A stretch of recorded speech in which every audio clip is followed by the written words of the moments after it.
Okay, so in this chapter we're going to create our own procedural fence sections. And we're going to start by it's going to be a picket fence, and we'll start by setting up some pickets. Before I do any of that, I'm just going to do a little bit of a cleanup of my graph, just to sort of organize things a bit better.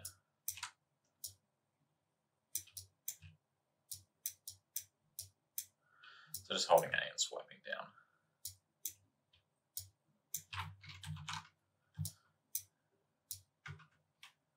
Let's come and tighten these up a little bit.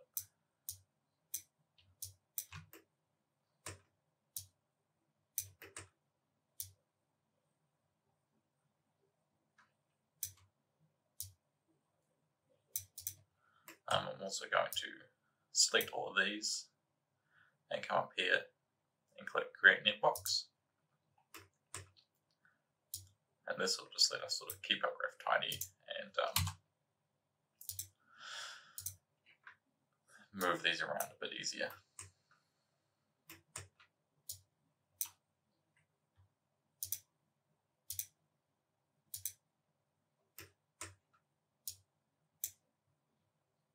You can also hover over there and see there's a shortcut Shift-O.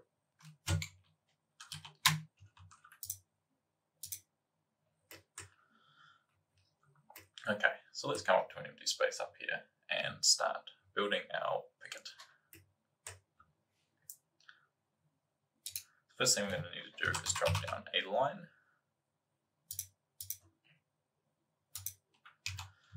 And this line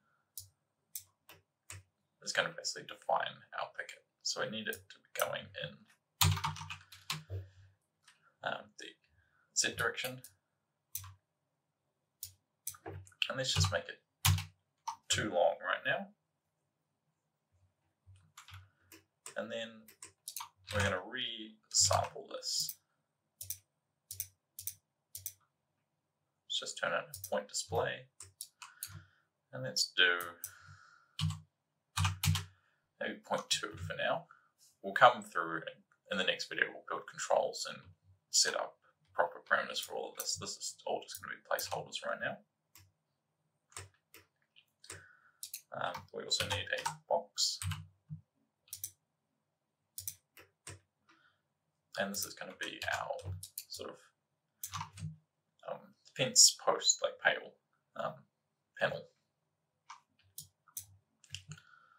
So let's sort of make a size for this.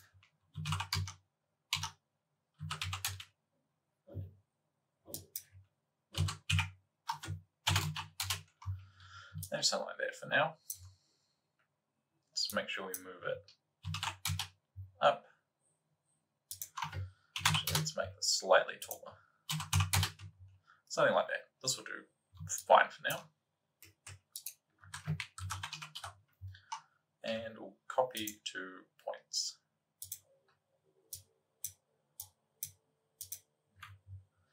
Okay, so we need to adjust this amount. Let's also maybe just make this a lot thinner.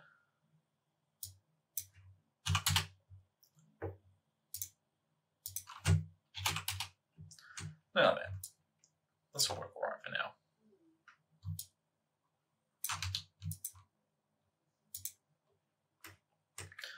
Okay. And now the other thing we want to do is sort of give these a shape. So it's not just a boring straight flat across. So to do that,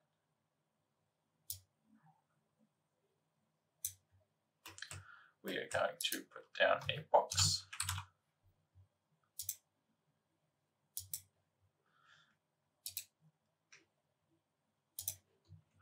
Sorry, not a box.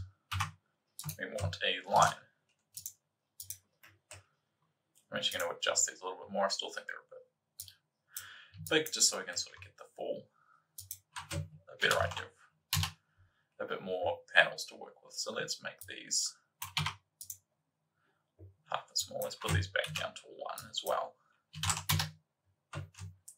Actually, let's quickly copy this parameter here, paste relative in there, and then just go divide by 2. And that means when we adjust this, it'll stay sitting on the grid.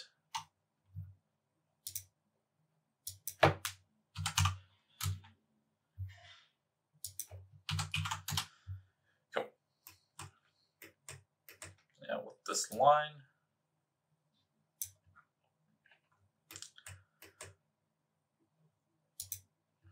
we also want it to be going in the same direction, and we want it to be the same length, but we'll make it slightly larger. And that means we'll also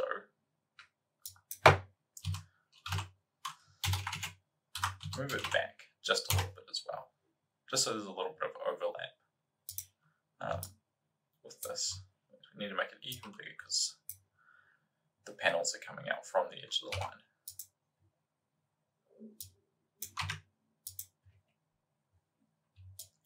Okay, that should work.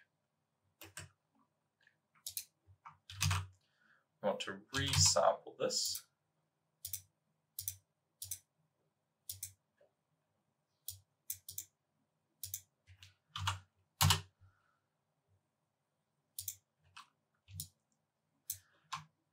By about the same length as this one, or by the same length as this one, and let's also adjust this slightly. So the resample, the extra length is the same as the resample length. And that should make, see, all these points will now nicely line up in between these posts.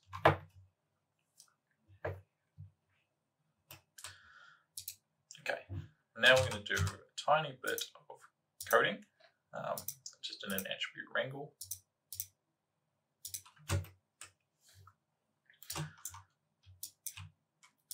And what we want to type is,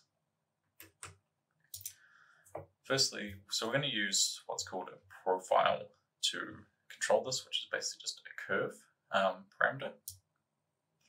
So the first thing we need to do, and if you've got absolutely no coding experience, don't worry about this. I'll also do it in FOPS, which is the node-based version of Vex, which is Houdini's coding language.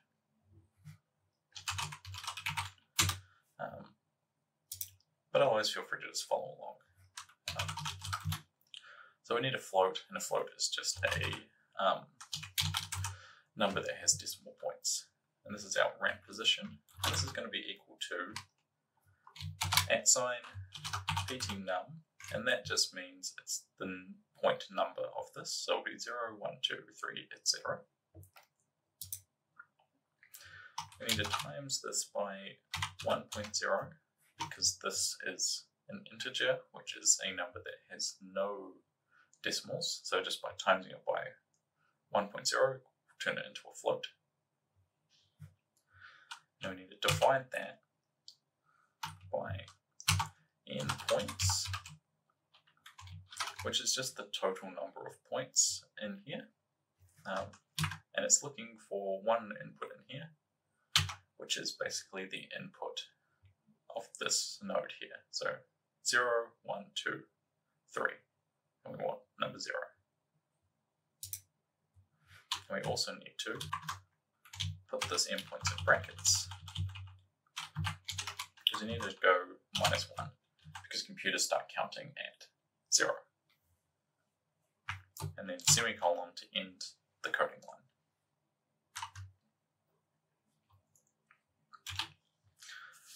Cool. Now we're going to do one more float, and this is going to be our y offset. And basically this is going to move this line up and going to form our curve that we make in our parameter we're about to create. And we're going to do 1 minus chramp, and this is just going to define a channel ramp. all of these are just normal like CH, and they'll be like CHV for vector, CHF for float. So the one we want to use is CHRAMP. We need to give it a name, just in quotations. I'm just going to call it profile. And then it needs a position along the ramp, which is our ramp position that we just made.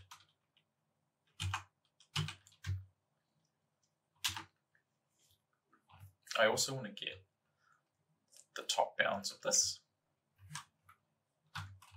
So we need a vector, and a vector is just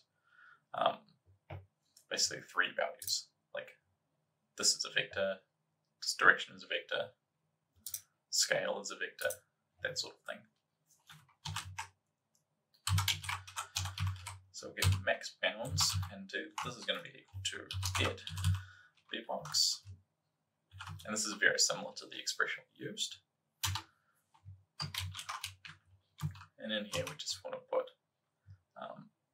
input 1, because we're going to, once we end this line, plug in this.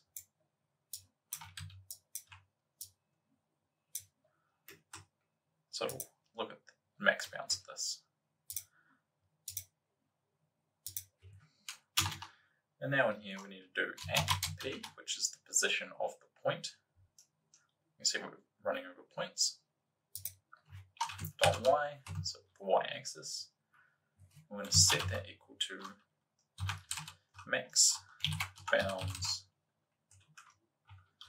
.y plus y offset. And then if we just click this button here, it'll create parameters if it finds any in this code that don't already exist.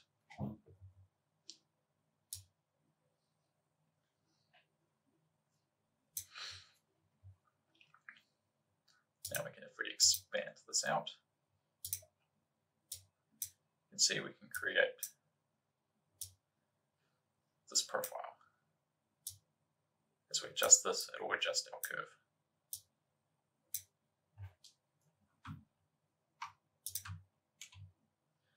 So if you don't want to point, you just click and drag down these arrows. I'm going to shift select all of these and to change them to B-spline, so we get a nice smooth curve. And let's put this value at 1 and its position at 0.5. So it's a nice even curve.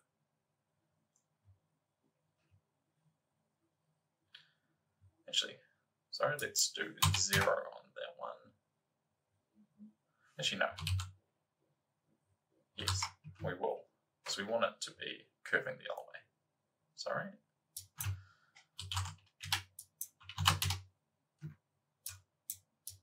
And drag these ones up.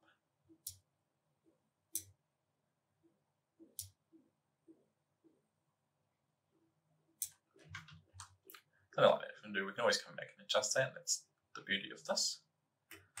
And now we want a poly extrude.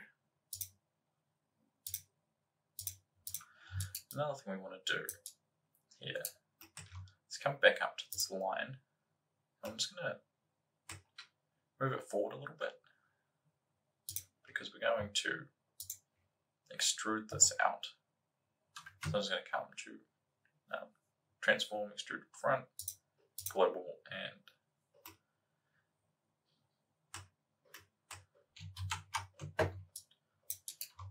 make sure we're viewing that. Move it, extrude it back. So we want to make sure it's encompassing this fence post. Now Alt, drag to copy that.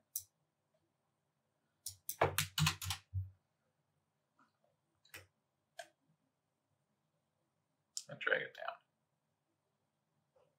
Let's do about a value of 1. And now this is where we want to come in and adjust this profile a little bit more. So let's set both of these to 0.5.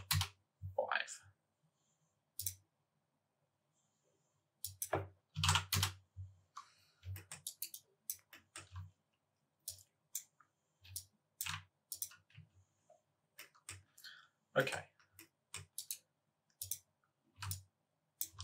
And let's also make sure on both of these, actually we only need to do it on this one, output back is turned on. Great. Now we're going to put down a Boolean. We want a Boolean subtract.